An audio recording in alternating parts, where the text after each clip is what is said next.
An American professor this week came out with a recipe for the perfect cup of tea, which probably explains why just the other day millions of Brits were like, I felt a great disturbance in the force, as if millions of voices suddenly cried out in terror and were suddenly silenced. Now I, like any normal human being, make my tea by boiling the water, steeping my tea for about 4 minutes, and then drinking my tea.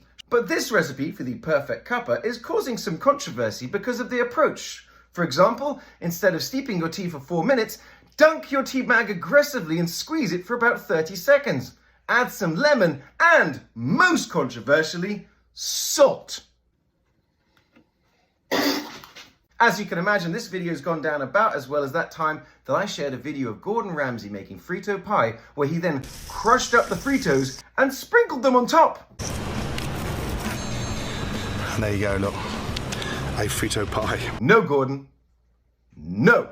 But what this has done is unleashed some hilarity and shade out into the world. For example, in this Guardian article where I was reading about this very recipe, it starts with this. A scientist from the country where you can find tea being made with lukewarm water from the tap claims to have found the recipe for the perfect cuppa. Wow, The Guardian, shady enough? But this has continued, and I have to be honest, I'm going to give a little crown to the US Embassy in London that released this statement on Twitter, which includes the part that says, "Tea is the elixir of camaraderie, a sacred bond that unites our nations. We cannot stand idly by as such an egregious proposal threatens the very foundation of our special relationship." But they go on to end the statement by saying, "The US Embassy will continue to make tea the proper way by microwaving it."